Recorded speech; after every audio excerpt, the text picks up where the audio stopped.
वालिदैन की जिम्मेदारियों का सफ़र शुरू होता है पैदाइश के दिन से। शरीयत कहती है बच्चा पैदा हुआ, अकीका करना और अच्छा नाम रखना माँ बाप की अव्वलीन जिम्मेदारी है। कुल 7वें दिन अकीका करो।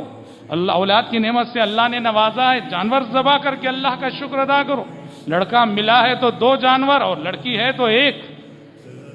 कुल्लु गुलाम मरहून बिअक़ीक़ती, जब तक माँ बाप ये अक़ीक़े का की जिम्मेदारी अदा नहीं करेंगे, बच्चे की जान गोया रहन में रखी रहती है अक़ीक़े के जानवर के एवज़। ज़रूरी है जो माँ बाप अक़ीक़ा कर देते हैं 7वें दिन, और अगर किसी वजह से माली परेशानी आ रही, थोड़ा देर से ही से बहरहाल करना है, जिम्मेदार माँ बाप। माली इस्तिताअत रखते हुए, माली ताकत रखते हुए अक़ीक़ा न करना या माली ताकत रखते हुए खामखा 7वें दिन से टालना अच्छी बात नहीं है। 7वें दिन अक़ीक़ा कर देना चाहिए। फिर अच्छे नाम रखना चाहिए, अच्छे नाम रखना चाहिए। शिरकिया नाम, जिन नामों से शिरक की बू आती हो, अब्दुल नबी नाम रख दिया, अब्दुल रसूल नाम रख दिया, अब्दुल काबा नाम रख दिया। ये सब शिरकिया नाम है जिनसे शिरक की बू आती है। और आजकल एक बड़ा रिवाज चल पड़ा है कि नए नए नाम रखने की जुस्तजू। लोग चाहते हैं कि बच्चे को ऐसा नाम दिया जाए जो दुनिया में आज तक किसी ने ना रखा हो। ये सब खामखा के तकल्लुफात हैं। प्यारे नबी फरमाते हैं अहब्बुल अस्माई इलल्लाह अब्दुल्लाह व अब्दुर्रहमान, अल्लाह के नज़दीक सबसे प्यारा नाम अब्दुल्ला है, अब्दुर्रहमान है। इससे अजीम नाम और क्या होगा कि अल्लाह को प्यारा हो ये नाम। अल्लाह के अस्माए हुस्ना सहाबियात के नाम है, ताबईयात के नाम है, हजरत सहाबा किराम के नाम है, अंबिया के नाम है। ऐसे नाम अपने बच्चों के रखने चाहिए। इसलिए कि एक बात यह भी है, नामों का असर इंसान की ज़िंदगी पे पड़ता है। सईद बिन मुसैब, उनके दादा का नाम था हज़न। हज़न के माने आते हैं रंजो गम के। प्यारे नबी ने कहा नाम बदल लो, नाम बदल लो। उन्होंने कहा अल्लाह के नबी अम्मी अब्बा का रखा हुआ नाम है, छोड़ दीजिए ना। कहा छोड़ दो। उनके पोते सईद बिन मुसैब कहा करते थे काश के हमारे दादा ने प्यारे नबी की नसीहत सुनी होती, नाम बदला होता। उनके नाम का माना था रंजो गम। सईद बिन मुसैब फरमाते हैं हमारे घरानों में हमेशा रंजो गम रहा, हमेशा किसी न किसी बहाने, किसी न किसी हीले से रंजो गम का माहौल रहा करता था। बसा औकात नामों का असर पड़ता है। अच्छे नाम रखने चाहिए। फिर अहले इल्म फरमाते हैं जब बच्चा बोलने लगता है, गुफ्तगू करने लगता है, कुछ बोलने के काबिल होता है, तो सबसे पहले उससे कोशिश करनी चाहिए कलिमे तय्यबा ला इलाहा इल्लल्लाह की तलकीन करवाने की। तौहीद सबसे पहले उसकी जबान जब बोलने लगती है, लड़खड़ाती जबान से ही सही, ला इलाहा इल्लल्लाह बुलवाओ। उस लड़खड़ाती मासूम जबान का ला इलाहा इल्लल्लाह अल्लाह को बहुत पसंद आएगा। प्यारे नबी फरमाते हैं अल्लज़ी यक़रउल कुरआन व यततअतअ फ़ीही व हुवा अलैहि शाक़ लहू अजरान। जो बंदा कुरान पढ़ता है, अटक अटक के पढ़ रहा है, बड़ी मशक्क़त से पढ़ रहा है, लेकिन बड़ी जुस्तजू करके पढ़ रहा है, अल्लाह को ऐसे बंदे की तिलावत बड़ी पसंद आती है, डबल अजर सवाब से नवाजता है। ऐसे ही ये मासूम ज़बानें, ये नन्हे मासूम बच्चे अपनी प्यारी ज़बान से जब अल्लाह की तौहीद का इकरार करेंगे, ला इलाहा इल्लल्लाह कहेंगे, अशहदु अल्ला इलाहा इल्लल्लाह पढ़ेंगे, अशहदु अन्ना मुहम्मदन अब्दुहू पढ़ेंगे और रसूलुहू पढ़ेंगे, लड़खड़ाती ज़बानों से कुछ उल्टा सीधा ही सही, रब्बुल आलमीन को उनकी यादाएं बहुत पसंद आएंगी। और इसी तरह से हजरात वालिदैन की जिम्मेदारी बनती है बचपन से ही बच्चों की सेहत की फिक्र करना, जिस्मानी सेहत की। इस्लाम में सेहत की बड़ी अहमियत है।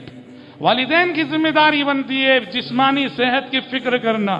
अरब में माहौल था, देखिए रिवाज था कि कोई भी बच्चा जब पैदा होता था रज़ाअत के लिए दाइया के हवाले किया जाता था। देहाती औरतों के हवाले करते थे वो अपने बच्चों को कि इब्तिदाई चंद महीने, 1 साल 2 साल वो देहाती औरतों के पास रज़ाअत करते थे, उनका दूध पिया करते थे। क्यों? इसलिए कि देहात वालों के अंदर जो खूबियां होती हैं, शजाअत, जवामर्दी, बहादुरी, जफाकशी, हिम्मत, देहाती खवातीन का की रज़ाअत होने से वो सारी खूबियां बच्चे में आएंगी। और जिस्मानी एतबार से देहाती जैसे मजबूत होते हैं वो तवानाई बच्चे में आएगी। और यही वजह थी प्यारे नबी भी हलीमा सादिया के हवाले किए गए। प्यारे नबी सल्लल्लाहु अलैहि वसल्लम की भी देहात में रज़ाअत हुई। ये अरबों का आम रिवाज था और उसके पीछे यही हिकमत थी, बच्चों की जिस्मानी नशोनुमा और बच्चों की बचपन से ही जिस्मानी सेहत की फिक्र। इसी तरह से हजरात माँ बाप की जिम्मेदारी बनती है, बच्चे जब छोटे रहते हैं शयातीन से उनकी हिफाजत की फिक्र करना। शयातीन के हमले होते हैं, शयातीन की नजर लगती है बच्चों को। बचपन में इंसानों की भी खूब नजर लगती है बच्चों को, शयातीन की भी खूब नजर लगती है बच्चों को। शयातीन से हिफाजत की फिक्र करना भी माँ बाप की जिम्मेदारी है। इसलिए, और ये फिक्र कहाँ से? शरीयत ने तालीम दी, जब इज़्दिवाजी ताल्लुकात जिस घड़ी कायम होते हैं वहीं से ये फिक्र। क्या दुआ सिखाई गई? बिस्मिल्लाहि अल्लाहुम्मा जन्निबना शैतान व जन्निबिश शैतान मा रज़क़तना। इज़्दिवाजी ताल्लुकात के मौके पर यह मसनून दुआ सिखाई गई, अल्लाह का नाम लेकर, अल्लाह हमारी भी शैतान से हिफाजत फरमा ले, और जो औलाद तू हमें देने वाला है उस औलाद की भी शैतान से हिफाजत फरमा ले। प्यारे नबी फरमाते हैं, शाम होती है, सूरज गुरूब होता है, सूरज गुरूब होने के बाद जब अंधेरा छाता है, आपने फरमाया सूरज डूबने के बाद जब रात का इब्तिदाई अंधेरा रहता है, ये शयातीन के इंतशार की घड़ी है, शयातीन के फैलने की घड़ी है। गलियों में, सड़कों में, चौराहों में शयातीन घूमा करते हैं। आपने फरमाया कि जैसे ही सूरज गुरूब होके अंधेरा छाने लगे, अपने घर के दरवाजे बंद कर दो, अपने बच्चों को घर में रोक लो। आज देखो मगरिब बाद से इशा तक सड़कों में, गलियों में बच्चे खेलते रहते हैं। ये वो वक्त है जो सुन्नत रसूल के मुताबिक देखा जाए बच्चों को घरों के अंदर रखने का, रोके रखने का वक्त है। ये शयातीन के इंतशार और फैलाव का वक्त है। इन औकात में, इन घड़ियों में हमारे बच्चे गलियों में, चौराहों में खेलते रहेंगे तो शयातीन हमारे बच्चों पे असरअंदाज होंगे, उनके अखलाक पे भी, उनके किरदार पे भी। प्यारे नबी सल्लल्लाहु अलैहि वसल्लम हज़रत हसन और हुसैन रज़ी अल्लाह अन्हुमा, जो आपके दो प्यारे नवासे थे, आप सल्लल्लाहु अलैहि वसल्लम उन्हें हमेशा नजर बद की दुआ पढ़ के दम किया करते थे। ओइज़ुकुमा बिकलिमातिल्लाहि ताम्मा मिन कुल्लि शैतानिन व हाम्मा व मिन कुल्लि ऐनिन लाम्मा। फरमाया करते थे कि हजरत तुम्हारे दादा इब्राहीम अलैहिस्सलाम भी अपने दोनों बच्चों इस्माइल अलैहिस्सलाम, इसहाक अलैहिस्सलाम को इसी दुआ के जरिए से दम किया करते थे, और मैं भी तुम्हें जो यही दुआ, इसी दुआ के जरिए से दम कर रहा हूं। हजरत हसन और हुसैन अपने दोनों नवासों से मुखातब होकर आप सल्लल्लाहु अलैहि वसल्लम इस तरह दम करते थे और कहा करते थे। बच्चों को बचपन से ही इबादत की तालीम देना, रियाजत की तालीम देना, नमाज की तालीम देना, और इसी तरह से इल्म का शौक दिलाना, दीनी तालीम देना, छोटी छोटी बातें बचपन से ही सिखाना, ये भी जिम्मेदारी है। मुरु औलादकुम बिस्सलाह वहुम अबनाउ सबअ सिनीन वज़रिबूहुम अलैहा वहुम अबनाउ अशर सिनीन। हाँ, कहा कि 7 साल के हो जाएं तो नमाज का हुक्म दो। 7 साल के हो गए तुम्हारे बच्चे, नमाज का हुक्म दो।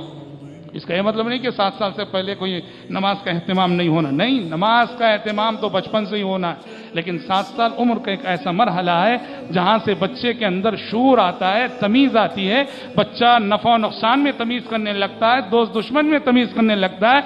या 7 साल की उम्र से, इससे पहले माँ बाप पढ़ ले जाते रहे होंगे, माँ बाप पढ़वाते रहे होंगे, 7 साल की उम्र से बच्चे को खुद जाना चाहिए। 7 साल के तुम्हारे बच्चे हो जाएं, नमाज का हुक्म दो, और 10 साल के हो जाएं, 10 साल के हो के नमाज छोड़ें तो नमाज छोड़ने पे उन्हें मार भी सकते हो। और हदीस सलफ के तर्ज से पता चलता है कि इबादत पे उभारने के लिए, तालीम पे उभारने के लिए, शौक दिलाने के लिए कुछ तरगीबात, बच्चों को कुछ इनाम देना, कुछ प्राइज देना, कुछ हदिया देना, कुछ गिफ्ट करना, शौक दिलाने की अच्छी बात है। इब्राहिम बिन अदहम रहमतुल्लाह अलैह एक बड़े जाहिद, बड़े आबिद, बड़े मुहद्दिस, वो कहते हैं मेरे अब्बू बचपन में मुझसे कहते थे, इब्राहिम जितनी हदीसें सुनकर आओगे, एक एक हदीस पे एक एक दिरहम दूंगा। तो इब्राहिम बिन अदहम फरमाते हैं उन दिरहमों की जुस्तजू में मैं मुहद्दिसीन के हलकात में हाजिरी देता था और ज्यादा से ज्यादा हदीसें सुन के आता था, और अब्बू को वो हदीसें सुनाता था। कहता आज मैंने इतनी हदीसें सुनी है, लिहाजा इतने दिरहम मुझे आप दे दीजिए। ये बचपन से ये शौक दिलाने के लिए ये तरगीबात होनी चाहिए, और अमली एतबार से आप इसे अपना के देखिए, बच्चों की तरबियत में इसका बड़ा किरदार होता है, बड़ा किरदार होता है। साहबियात भी फरमाती हैं हम छोटे छोटे बच्चों से रोजे रखवाया करती थी, नन्हे बच्चों से, और मस्जिदों में लाया करती थी उन नन्हे भूखे बच्चों को। जब भूख से वो बच्चे रोने लगते ہم کھلونے دے کے ان کے دل بہلایا کرتی تھی. بچے کو کھلونے سے بڑھ کر اور کیا چاہیے؟ جب کھلونا مل جاتا تھا وہ بچہ اپنی بھوک کو بھول جاتا تھا اور محو ہو جاتا تھا. اس طرح بچوں کو ترغیبات کے ذریعے، انعامات کے ذریعے، ہدیے وغیرہ دے کر عبادات کی تربیت دینی چاہیے اور علم کی ترغیب انہیں جو ہے دلانی چاہیے. حضرات، والدین کی سب سے بڑی ذمہ داری جو بنتی ہے اولاد کے تئیں وہ تربیت ہے. تربیت ہے. آپ ڈاکٹر بنا دیے اپنے بچے کو، لائر بنا دیے اپنے بچے کو، انجینئر بنا دیے اپنے بچے کو، سائنٹسٹ بنا دیے، سب کچھ بنا لو، کوئی بات نہیں. لیکن آپ کی ذمہ داری کیا ہے؟ آپ سے حشر کے میدان میں یہ سوال نہیں ہوگا تم نے ڈاکٹر کیوں نہیں بنایا، تم نے لائر کیوں نہیں بنایا، تم نے انجینئر کیوں نہیں بنایا، تم نے سائنٹسٹ کیوں نہیں بنایا. آپ سے اور مجھ سے یہ سوال ضرور ہوگا تو نے توحید کی تعلیم اپنے بچوں کو دی کہ نہیں؟ تو نے محبت رسول اور اتباع رسول کا سبق اپنے بچوں کو پڑھایا کہ نہیں؟ تو نے نماز کی تعلیم اپنے بچوں کو دی کہ نہیں؟ حسن اخلاق کی تعلیم تو نے دی کہ نہیں؟ تربیت کے زیور سے تو نے اپنے بچوں کو آراستہ کیا کہ نہیں؟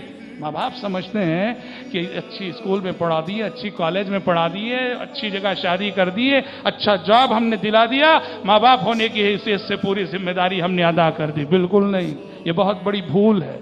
دنیاوی لحاظ سے آپ اپنی ذمہ داری سے فارغ ہو گئے، اخروی اعتبار سے اور حشر کے عدالت کی، حشر کے میدان کی جواب دہی کے اعتبار سے ہم اس وقت تک اپنی ذمہ داری سے سبکدوش اور فارغ نہیں ہو سکتے جب تک کہ حسن اخلاق اور اچھی تربیت کے زیور سے آراستہ نہ کر. ما نحل والد ولدہ افضل من ادب حسن. یہ حدیث گرچہ اس کی سند متکلم فی ہے، ترمذی اور احمد کی روایت ہے، سند پہ کلام ہے، لیکن شریعت کے دوسرے نصوص اس کی تائید کرتے ہیں. آپ صلی اللہ علیہ وسلم فرماتے ہیں کسی والد نے اپنی اولاد کو اچھی تربیت سے بڑا کوئی اور انعام نہیں دیا ہے. اچھی تربیت سے بڑا کوئی اور انعام نہیں. آپ نے اپنے بچے کے نام بڑا بنگلہ کر دیا، آپ نے اپنے بچے کو کوئی بڑی کار دلا دی، آپ نے اپنے بچے کو کسی اونچے خاندان میں شادی کر. پیارے نبی فرماتے ہیں سب سے بڑا انعام جو باپ ہونے کی حیثیت سے اپنے بچوں کو تم دے سکتے ہو وہ زیور تربیت ہے، زیور ادب ہے، زیور اخلاق ہے. اس سے بڑا کوئی انعام ہو نہیں سکتا. کسی باپ نے اپنی اولاد کو ایمان کی تربیت، عقیدے کی تربیت، اخلاق کی تربیت اور ادب کی تربیت سے بڑا انعام کسی باپ نے اس دنیا میں آج تک کسی اپنی اولاد کو نہیں دیا ہے.